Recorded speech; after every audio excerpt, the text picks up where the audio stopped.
I just put the kids down. I just put the kids down to nap, but only one of them sleep. I took everything out their room and just threw it in the living room because God just keep telling me to move. Like, nah, he's like, move, like, get up, and you need to put some pep in your step. And I'm telling y'all, I feel great. Ooh, that stretch. I feel great. You know what I'm saying? Like, I think a lot of people usually feel that way when they get evicted and breaking up with and people hating on them. Not me. I am ready. Um, I'm ready. I seen this coming from miles away. So I did my part. I did my part. I did my part in this community. Now I can feel 100% not guilty when I choose me. Like, for real. Black women rarely get a chance to not feel as if we gotta put the world on our shoulders. We rarely feel that. So I really don't care. All I care about is getting my stuff together and getting my kids. That's it. Get my kids in a healthy environment, and that's it. And making money and walking in my purpose. I don't, like, look, I just threw everything out their room, like, nope, because they supposed to be leaving tomorrow. Thank God. Because I'm hitting the ground running. They don't know who they try to play with. And I don't mean that in a threatening way. I mean that in God is going to walk and speak for me. And they better hope that they did right by me. They better hope that they really, really better hope that God isn't real. I already know God's real, so they better hope, because you gotta reap what you sow. The older black generation gotta reap what they sow, because they like to talk about our generation, but for some reason they always fail to realize that we learned from them. They always fail to realize that. And they really left a lot of, especially my generation, like, I want to say like 1985 to like 1990, 99, 2000. That generation, they really left us out to dry. I was born in 91. They really left us out to dry. Like, they kicked us out at 18.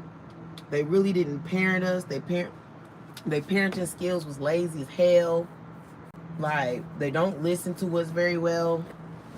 They just gonna reap what they sow, because if all of our generation, my generation, is struggling to keep up in the system due to the lack thereof of the black parenting, they not gonna realize that little 401k ain't gonna carry their ass, and they're gonna be in some effed up situation where they need to go to a nursing home, and ain't we gonna be still so in the struggle, or so, done with their attitude, that we don't help them. This generation is not the same like their generation. Their generation always felt obligated to help the older generation, no matter how abusive they was, no matter what. They just was like, that's my mama. But our generation don't look at it like that. We just don't.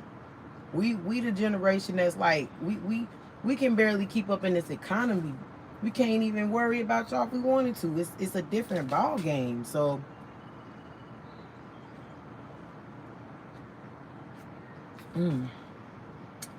it's a different ball game. So they just don't see it coming, but I see it coming. Like, my whole trauma started with my people. You know what I'm saying? My direct family members and they'll gaslight you, they'll like, there's been so many times where I lost jobs, and because they wouldn't take me, but they wouldn't never take me to go get my license, and it was just like crazy. And then I realized the trend in my relationships was the same thing. Like, so when I graduated high school, I cried, but I didn't cry because,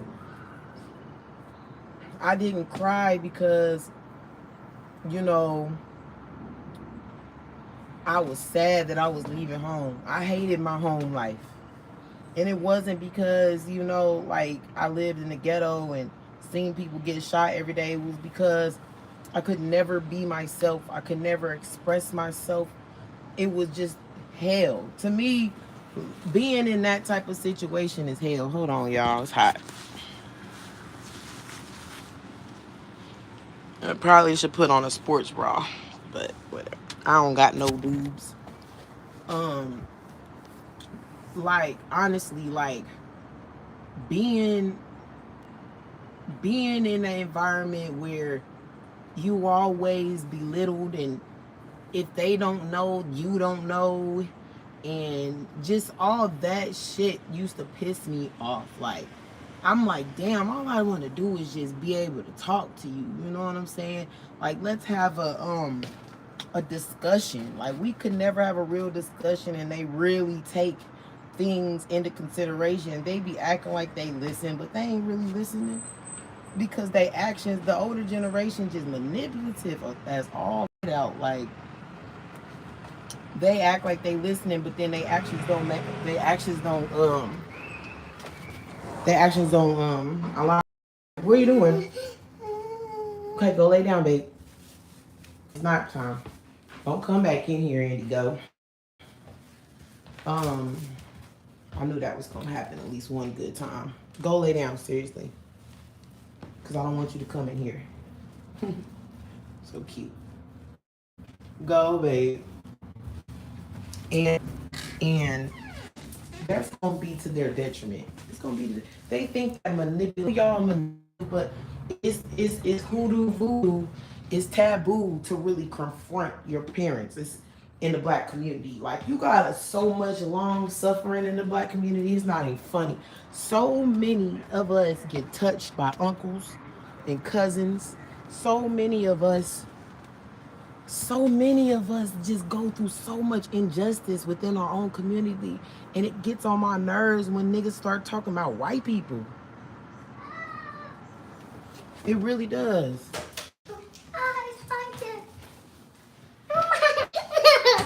Come on. It's that time. It's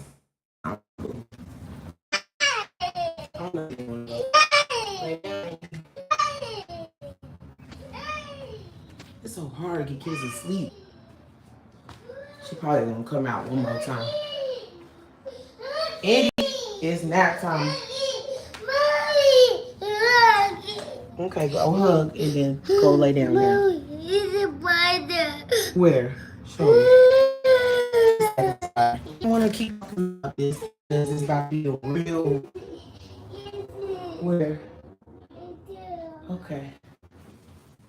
Like, my kids, see, it's just lies in our community. Everything we know as is a lie, y'all. Especially in the black community. Stop letting people say that it's white people. Stop, just stop. The truth is starting to come out. We having too much technology telling us different. You know what I'm saying? Black people been selling out black people before we got on the boat, okay? So it ain't nothing new. Black people, they talk about white people, but white people at least gonna get something out of it. You know what I'm saying? Black people will be shiesty for a little bit of nothing. Like, white people will be shiesty for world domination. Black people, you can offer nigga for a rack. Like, seriously, think about that. So who's really evil? And that's what I'm saying. Everybody got evil ways, but it's just, look at the community, look at the white community, and look at the black community, and just see. Just stop being so damn dumb. Like, oh my God, don't come here. This wasp in here.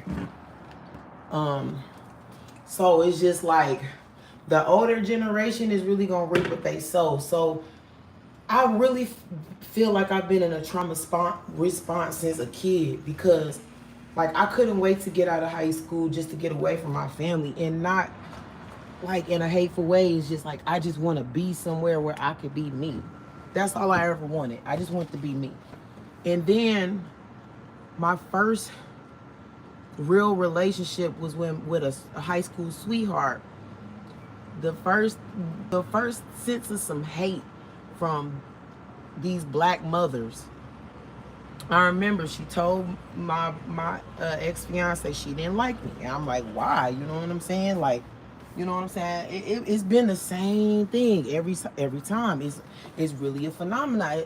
Like, black people are really hateful, and then he would say, like just like how I'm going through now. He would say stuff in an argument, and I'd be like, where did that come from? You know what I'm saying? And then, and the witchcraft behind it is their sons be truly in love with me. I'm truly a good woman. I'm not a cheater. I mean, the way I cook, everything. I'm literally a Catholic goddamn wife. Like, I'm really good at being a wife. I always wanted to be a wife. I wanted to be a young mother too. And so they'll fall in love with me because there's not a lot of black women who think the same like me, and that's why I've always been rejected and excluded, and that was always fine with me. Some people just got different roles, and I had that role. I wanted to be a wife. I didn't want to be running around with a group of women. That just wasn't never me. But I always had to battle with these niggas' mamas almost every time. And then we got to a point where we just was arguing so bad that he shot me. We was arguing on the side of the highway, and that nigga shot me point blank. You know what I'm saying? And that was because of all the seeds that his mother would plant inside of his head. And then guess what that nigga did? After like 6 months to a year after it happened, he hit me back up trying to get back with me. It's crazy. After his mama did all that, he still wanted to get back with me. I was like, bro, that ain't it. I'm like, I'm not mad at you. Because you know what? You know, black women, we're so forgiving. We're so forgiving. So I didn't put him under the jail or nothing. I just was like, I'll let the state handle you. And I moved to Los Angeles. And, excuse me. And, you know, I'm like, I don't think it's appropriate for us to keep talking. No offense. Like, you shot me, bro. Like, we ain't even going to talk about how you shot me. So, you know, I moved to Los Angeles. Same thing. Same thing happened. I moved into Inglewood with this dude and his mama. And she didn't like me. You could just tell. And then she would like touch my butt. It was just weird. You just like, it was like, oh, you dealing with my son, so I get to touch you too. And I'm just like, excuse me. And then like he would get snippy with her. He'll get disrespectful with her because he'd be embarrassed at how much she would intrude inside of our relationship. But they start planting them seeds inside their son. They start planting them seeds, okay? So she would plant them hateful seeds and make all these weird ass assumptions. I'm like, here we go again. This is the second time. Oh, actually, this was the third time. The second time was when I was with this dude. He was from LA too, but I met him in Houston, Texas in college. But his mama lived in Tennessee, but they was from LA. And I remember the first day I met her, I'm sitting down, I'm about to meet her, and she come up, she look at me, she smoking her black, she looking at me all evil. So I stand up, I say, she was like, you ain't gotta stand up. I'm like, well, your energy off, you know what I'm saying? Like, I don't know, I don't understand meeting somebody mama and the first thing they want to do is stare you down smoking they black and look like they finna pop you upside your head. So we went out on the porch. I remember she kind of like slick threatened me for whatever reason. I'm telling you, I never understood. And I'm not playing no victim or nothing. It's just something about me that these old mammies hate when I'm with their son. It's like they so busy trying to be their son's hero so they can manipulate like a motherfucker, that when I come through and they son really love me, they really in love with me and would do what a husband's supposed to do, they start planting them seeds in these niggas' heads, and the next thing you know, these niggas is beating my ass. So, you know, she threatened me, and I'm like, look, I'll do whatever I gotta do. And I was planning on pushing that bitch over the balcony because I just didn't understand why I was getting attacked. I really didn't. Me and him wasn't getting into it or nothing. You know what I'm saying? And then all of a sudden, that nigga started beating my ass. That nigga started manipulating. That nigga started, um, just really sabotaging my life, and to the point of where I left. But guess what? After all that, his mama we was living together in my hometown, and we normally like she would always check up on him or whatever. And one day she was just like, I really do like Jade. I really think she's a good girl. I really hope y'all get it together. I love how she dressed and da da da. And I was like, what? She ain't never said. It was crazy because she ain't never said nothing nice about me. So when she said that, that night after that happened, I had a dream of her dying, and me and that nigga was arguing. And in the midst of the argument, I said, "That's why I had a dream that your mama died."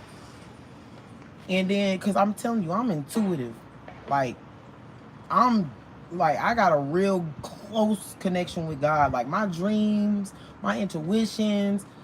I'm really like That's So Raven. I have so many premonitions, and it used to scare me because I'm like, why do I know what's gonna happen? So I'd fight it, you know what I'm saying? And then I end up fucked up. Instead of just listening to what God said, I end up taking the lashes. So then we didn't hear from his mom. We didn't hear from his mom for a week, which was unusual. His his stepdad that was in jail, that he always kept in contact with the mom, hit him up like, hey son, have you heard from your mom? It's not like her, to not speak to me for a week. It ain't like her. And then next thing you know, they had a well-being check, and she was dead in the apartment. Because you know what, another thing she did, sorry y'all, somebody called. She another weird thing she said was, I want y'all to move back to Tennessee with me, after she done kicked me out. Like she kicked me out the house because we was arguing, and she kicked me out. So when she was like, she wanted us to come back and be a family, I was like, what the fuck? And then they had a well-being check, and she bled out her vagina to death. She bled out her vagina to death, and she was in that apartment dead for 5 days. And then, so fast forward to what I was saying, we done broke up, of course, and he had to go down to Tennessee for her funeral. So it was like God was just like, these evil bitches, like God just kept delivering me from these evil bitches. Like it was like, yeah, I'm going through it real bad, but it like ultimately saves my life.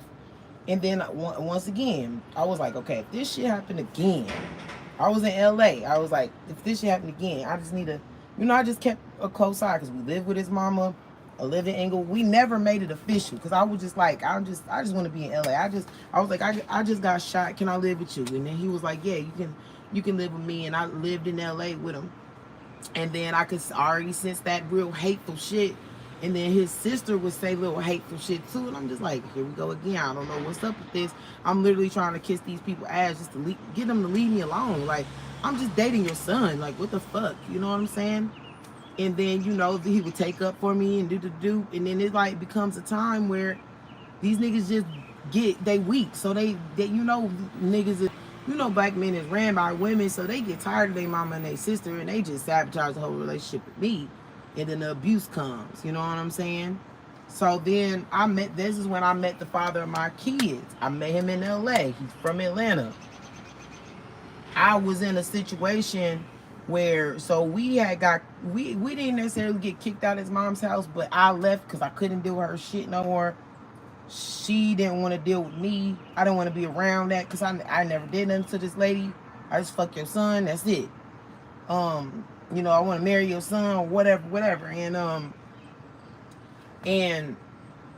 there was a lot of mold. Like they got a mold thing pandemic in LA where like the mold grows easy because it's deserty. So I was hyper allergic to that mold, and I used to like how my voice is now. I would lose my voice for months at a time because my voice would be so, it would be so crunchy, like just the mold, and I couldn't breathe or nothing. Like, God bless niggas in LA because, God bless niggas in LA because honestly I don't know how they live with that mold, like for real. And because I was dying, my chest, my everything, like that was the first time I experienced long periods of time of losing my voice. And which I'm pretty sure was witchcraft and spiritual warfare, like how I'm going through right now. And you know, like, yeah, I met the father of my kids. I started staying in my car because like the mold was just too much. So me and this dude would stay in the car. He'll be with me sometimes, but for the most part I'll go over there to my baby daddy's. And he wasn't my baby daddy at the time, but I guess me rushing to him was just like, it just wasn't God ordained. It was me having trauma responses due to all these really bad traumatizing relationships. So like the father of my kids, that wasn't God ordained. That's why I'm happy right now that it's over. Like, it's over. And then so, you know, I'm telling my baby daddy, like, hey, this is what's been going on with me and people's moms, because of course he's from the South. So he values his mother opinion. And the first thing he told me is what she said was, don't bring no little girl back from Los Angeles. And I was like, bruh, that's a sign already. Like, I really don't want to meet your mama right now. I think we should get to know each other first. He's like, nah, it's okay. You know, niggas don't know how women operate. They don't get it. They don't understand. Like, they really don't get how women are. Women is way more evil and strategic than men.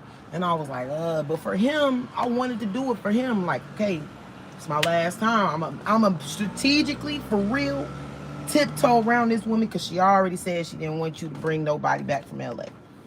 And as soon as I met her, it was the evil stare, it was the hate, it was the, I'm telling you, it was 20 times worse than all of them because she's from the South. And our relationship, like, once again, my baby daddy loved the ground I walk on.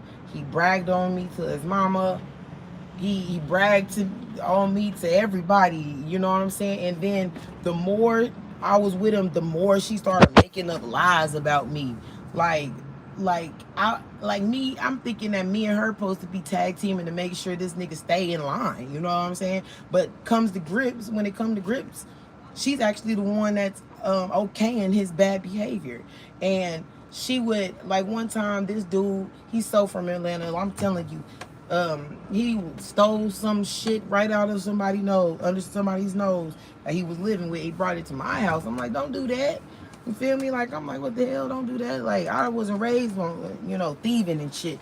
So I told his mom, like, hey, aren't you gonna check your son? I mean, that ain't good. You know what I'm saying? He's stealing, bringing it to me. I mean, we can go to jail. You know what I'm saying? They know my number. They calling me. And then she flipped the script and told him I'm a snitch, and that she don't trust me because I told her that. I'm like, oh my God, here we go. You know what I'm saying? So I kept trying to kiss her ass, kiss her ass, kiss her ass. And to the point now, you know, this nigga beat my ass now. You know what I'm saying? He beat my ass. He disrespectful. He yelling in my face. You know, he yelling in my face. You know what I'm saying? After a while, after 2 years of him yelling in my face, I start putting hands on that nigga. And of course, he felt like he could put hands back on me. She rescuing him every time. This nigga's financially abusing me. I mean, it was bad. And then next thing you know, I'm pregnant. You know what I'm saying? And then I come home from he treated me like shit in the hospital. And then I had called him a bitch because he was treating me like shit in the hospital. Then he got mad and started turning up then, getting loud and letting everybody know we got a problem. I just had this baby. And it was just hell. And then when we got back to the crib, my blood pressure was really high. I had a C-section and I had really high blood pressure. I could feel it. And I still do. and this dude, like, he was trying to be urgent, but I was like, yo, let's talk about it later. Like, we just got back to the crib because he wasn't living with me. He wanted to come back home, and it would have been fine, of course, for him to come back home. We just had this baby, like, of course. But I wasn't trying to talk about it then and there. Since I wasn't trying to talk about it then and there, he started yelling. I'm like, bro, I can't handle this. Like, my blood pressure. His friend trying to say, bro, her blood pressure. This nigga didn't give a fuck. So I yelled out to the security, like, get this nigga. And he had a prior, so he went to jail. So he was mad at me. And, I'm spending all this money after my baby just got home, spending this money trying to talk to this nigga in jail. He fucking yelling at me and disrespecting me and saying it's my fault, that he never gonna get over it. And I'm just like, bro, you finna kill me. Like, my goddamn blood pressure was high as hell. And even to this day, him and his mama don't give a fuck. You know what I'm saying? So we didn't see each other for months, and I was cool with it. I don't chase men. That's not me. I'm no mammy. That's why black men love me, because they don't like when women do that shit. That's what his mama and these moms don't get. They don't like when you mammy for them. They want to be the man. The fuck? And we seen each other. Of course, we had sex, but I was like, I ain't really trying to have sex. Like, of course, I was still attracted to him, but I truly was not trying to have sex. Like, I really was not. But he forced his way. Oh, you always talking about no. You always resisting. And then next thing you know, he came in me, and I was pregnant with twins, y'all. And I ain't seen him in months. So, pregnant with twins. I'm crying when I find out. He cried when he found out. He telling me, when we get in an argument, he telling me to abort him. I'm like, I'm not aborting these kids. I'm too old for that. Like, no, I'll deal with it if you not. You know what I'm saying? Because I told you that I didn't want to have sex and I was gonna get pregnant, and you still continued and proceeded to have sex with me. So black men they just risky, and then they all controlled by their mothers. And then, I'm like I said, I had a conversation with his mom, and I just finally, she never used to give me a chance to speak on what happened. You know what I'm saying? Or why I'm pissed and why I'm threatening them and shit. Because she would always rescue him from paying his side of the fucking rent. And now I'm with nothing, because there was so many times I had to come up with the money that he was supposed to help me with, so many times, to the point where I can't even come up with no more. This is the result. This is the result of me not being able to come up with no more money, no extra money, because he's bailed out so many times, and she's helped him. And then I finally get to speak, after the shit hit the fan, and I need to give my kids up to defects and everything else. Finally, she let me speak, and even in my face, she's still lying. Like, I'm like, Shamika. Like, I just could not say her name. I'm just like, okay. And then a peace came over me. Like, these people, this community, they don't like me. And I'm okay with that. It's happened way too many times for me to feel safe around black people. Every time I'm around certain black people, I get a trauma response, because it's happened so many times. And people can beg to differ and say, well, it's the type of people you hang around. No, I'm a college educated woman with a good head on her shoulders, and it didn't matter. I was the outcast in college. Like, I was the outcast in high school, because I was always in my own lane. I'm not a nosy bitch, and I don't click up with a bunch of females. And it's just like, if you do not fit the narrative of what black people want you to be, you are exiled.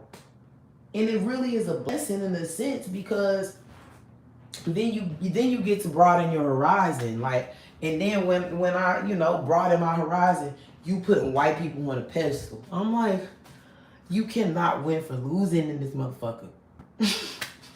Like, you cannot win for losing in the black community. You can't win for losing. Like, I'm like, so y'all done rejected me. Where y'all want me to go? You know what I'm saying? I'm like, I ain't never been treated like this by white folks. So what y'all want me to do? Like, for real. Like, I keep getting this same result, so I'm scared of fucking with y'all. Right now, all I can really do is trust the divested black woman. That's the only one I trust. I don't want to keep getting hated on, and then these witches is spiritually controlling their sons, and they whooping my ass, and they ain't doing shit about it. And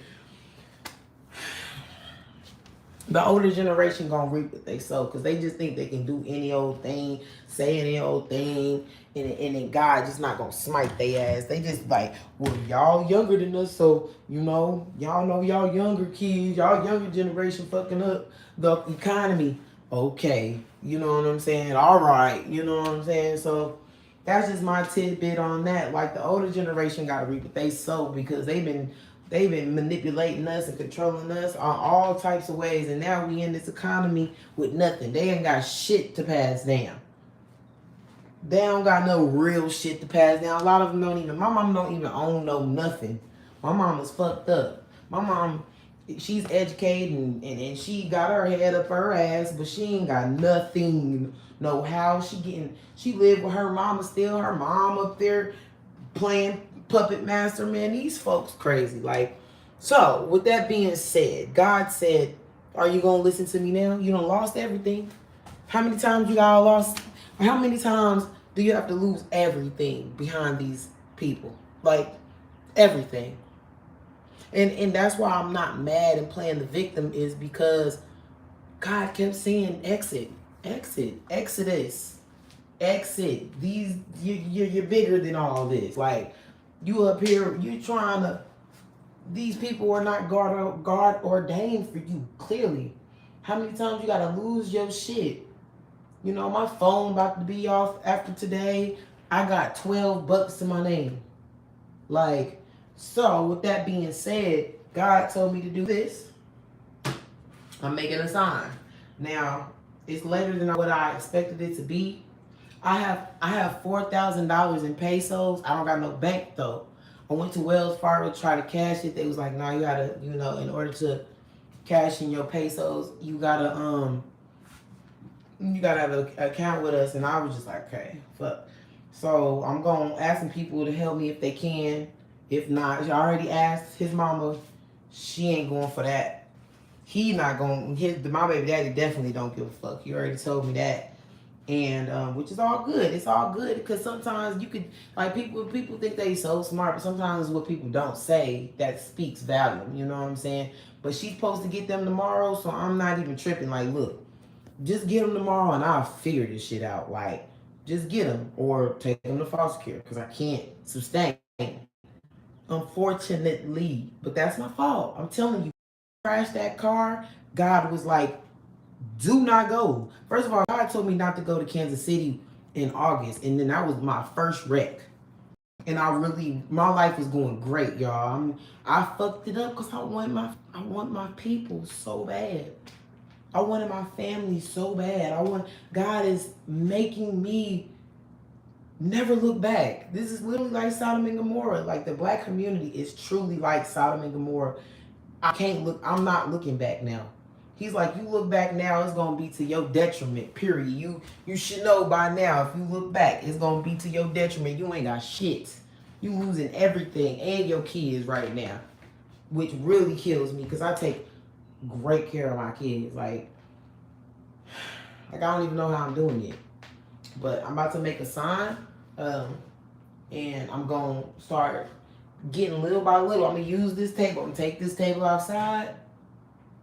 I'm gonna put it outside, and I'm gonna stand by the corner up there.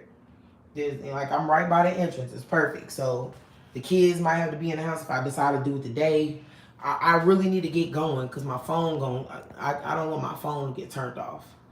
So if y'all want to help, Jade Stone 9, $ in front of that, Jade Stone 9 is my cash app. If y'all want to at least keep my phone on, because I definitely want to keep my phone on if anything. But if not, this is what I'm going to do. I'm selling everything. Like, I don't know. Like, even if it's like, $1 sale for the clothes, I don't want nothing. Because once these kids are gone, y'all don't know how fast, like, look, I'm going to be at God's speed because God done told me a long ass time ago what to do. So it's not like, maybe people think it's like, oh, she's not panicking or looking worried. Look, y'all, I've been through this so many times. Like, I really know what to do at this point. Like, I'd be a fool if I don't do exactly what God say this time. It's happened to me. I've lost so many times with niggas. So many times that I'm not attached to stuff. Like, I'm ready to give this shit up. I'm ready to actually be me for the first time in my life. It feels so good. It really hurts so good. It really hurts so good. Like, yeah, it sucks because I really want the father of my kids. And if I would have just stayed away from his family members and got to know each other, because if we would have got to know each other, he would know, like, nah, that ain't my girl. You know what I'm saying? Like, I know my girl. Like, nah, you don't know my girl? Stop talking about my girl. But since we never got that real connection where we could talk to each other and get to know each other, of course. Because that older generation of black women do not want to see us together because they didn't do with they baby daddy. They so bitter with they baby daddy. I hate that nigga. That nigga this, that nigga that. I don't feel that way about my baby daddy, and he's done the worst things to me. I just don't want to be with him. I don't hate him. I wish things were different. I really do. But like I said, I'm going to do this, put the domestic violence awareness, and then, you know, what should I call it? Not yard sale, because it's not a yard sale. What should I say? A lot sale? Or should I just say yard sale? Like, I don't know. You know, I don't know. I'm put something about it and trying to escape immediately. Like, I don't care how it looks. I don't care. I don't care if it look like I'm begging. I don't care if it look like I'm desperate. I'm not. I really just won't. I just know what I'm doing now. I just know what I'm doing. I really want to get out of the situation. I don't want to. What's the point of teeter-tottering in this bitch? Like, what's the point of taking my time? Like, I'm trying to get all of this shit out. And then the little bit of stuff that we gonna keep, you know, either, you know, she gonna help me or somebody gonna help me. But yeah, just that's the cautionary tale, y'all. That's where I'm at. Tomorrow I'm hitting the ground running. I'm not even gonna eat. Like, fuck eating right now. I can't even. What's the point of eating when you losing your kids and you losing everything and motherfuckers don't care about you? You know what I'm saying? I mean, only black people don't care about me. I got people who's white who will do just fine with me, and I have faith that in the future it's gonna be God ordained people that want to be in my life, that not trying to find something wrong with me. I'm telling you, there was a phenomenon. Like, that's why I kept trying to tell my baby daddy mom, like, yo, you can't really manipulate me into thinking nothing else, because this happened to me so many times, and I'm very careful. I'm a careful person. That's why you can't say nothing bad about me. You can't say shit bad about me. She talking about, well, one thing I know, you are good. You a good mother to them kids. No, I'm a good wife to your son, too. What the fuck you mean? You the one that's babying him. He pissed at me because I'm holding him accountable. Like, get out of here, dog. Like, these women, I just don't want much to do with them. I rather, like, I don't know what else to say. Like, because it's like, yeah, you know, would it be nice if I could just live with them and we could be, you know, we can really help each other out, and yeah, it would be nice, but it's just like I can't with the being hateful towards me for no reason. Like, I don't want to not be myself. I really rather be homeless than not be myself. I don't know why I'm so passionate about that, to the point where I'd rather be in a shelter than not be myself. It's just so hard to not be myself. It's hard. It's like you can never get in your purpose in life and grow when you can't be yourself. It's so toxic. It really is. Like, what's so wrong about me? How am I hurting y'all being myself? And then they talking about, and then just all the negative assumptions about me that people have made, literally lying to themselves. So see how scary and mentally ill that is. And I'm not just talking about her. I'm talking about every time this has happened to me, where picture you a good person, and then people just like, yeah, she'll steal your stuff. And they really believe that. And you ain't stole in a day in your life. Do you know how dangerous that fucking thought process is? Like, you ain't never stole. You know, you inside yourself know you ain't never stole a day in your life, and somebody is spreading rumors, and they believe that rumor themselves, that you a thief.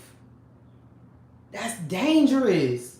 And that's what it was. She a cheater. She a liar. And these niggas start beating my ass because they really believe in their mama, because that's their mama. That's disgusting to me. Like, I don't want to be a part of that wholeheartedly, they can have it. They win. They win. If it comes down to that, thank you, miss. Thank you. Thank y'all for the opportunity. Because I don't want to get killed because of these assumptions. Like, seriously. Like, these allegations are crucial to me. Because it's not true. You put white people on a pedestal. What? I'm literally passionate about having black children. I'm literally in y'all family. I literally been kissing y'all ass to be in y'all family, and I'm the one that put white on the pedestal. But you okay with the Mexican? That's white. I'm just like I can't handle this no more. Like, ooh. Oh, thank you. The Cash App is #JADESTONE9. If I can come up $165 for my phone bill until the 7th, because I'm already behind. I've been asking T-Mobile to push it back more and more. So it's $165. I can show y'all that shit. If y'all want, I will pull it up right now. Just to, if y'all can help, please do. I will show y'all if y'all want to. Hold on, goddamn. Cause fuck that. I need help. Let me find where my other phone is. But let me not be too loud. My other phone at. Cause for real, that's all I need is my phone to go goddamn off.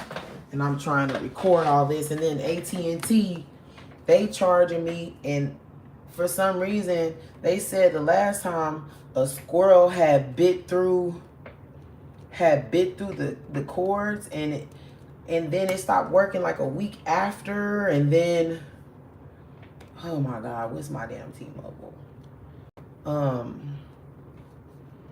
And then it stopped working again, so I haven't been able to. God damn it, my internet. See? Hold on. See, it's just one thing after another. Like, God is like, you gotta go. Like, this shit's so unsustainable, because it's like, if my phone went off, I could use my Wi-Fi to, do, at least I could still get on live, but internet's messed up. Like, God, I repent. Like, I repent on live right now. I'm sorry for whatever I've done. Please, anybody, if I ever did anybody wrong, like, get me out of this. Like, you are almighty. Get me out. Like, bruh. Yeesh.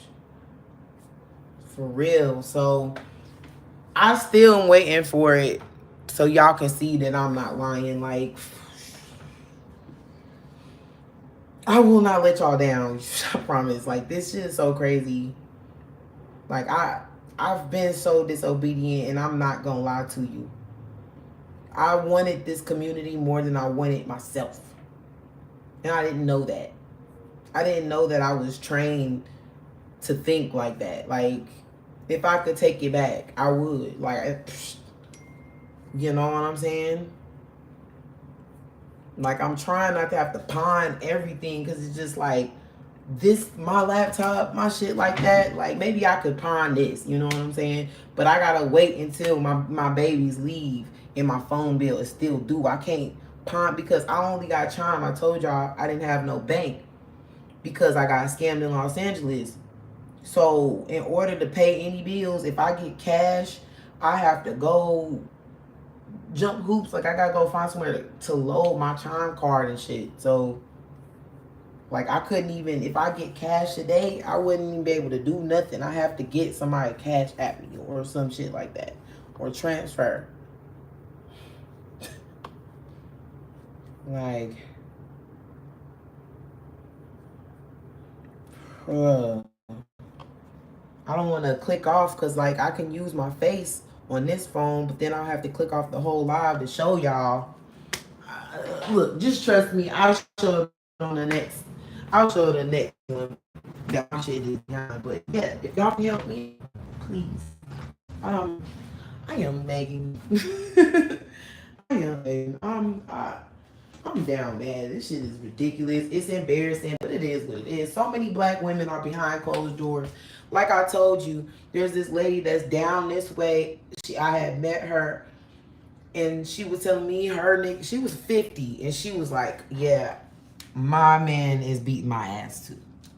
So God is calling me out for how many times God has showed up for me, like for real, y'all. Like 2020, God showed out.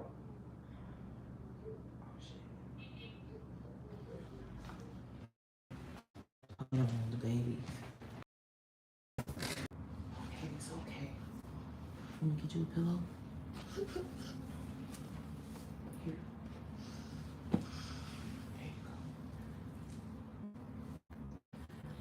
There you go. Do y'all still see me?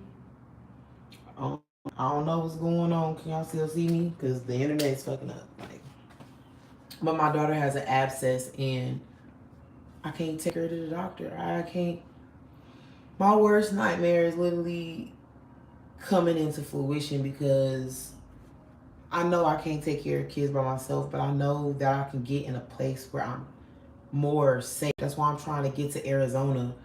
I'm trying to start a 50,000 GoFundMe. That might sound like a lot, but I'm $30,000 in the hole because I didn't have insurance when I got a wreck. And then my bills are behind. And then I want to be able to move comfortably. And then I'm just going to serve God for the rest of my life. For real. Maybe we all should come to God. What would be wrong with that? Because if I would have known God earlier, really known God. I've always had a conversation with God. But it wasn't until he kept showing up in ways. And what I mean God, is there is something bigger than me that kept saving my ass when nobody else would. Like, I don't know what it is. It's just an energy. It was like, you ain't a bad person. You don't deserve this. Here's this one little way out. And it will always happen. Always. It was always somebody feeling compelled to help me. And I'm telling you this time, because I've been trying to be somebody's wife instead of serving like society the way I know I can, that I've sabotaged my life and I can't do it no more because I got kids. I can't do it. I already lost 9 pounds. Like, I lost 9 pounds. I'm trying to I still got a stomach, but like I need to lose 9 more pounds and then I'll never disobey God after this. I don't want to be around nobody that hate me no more.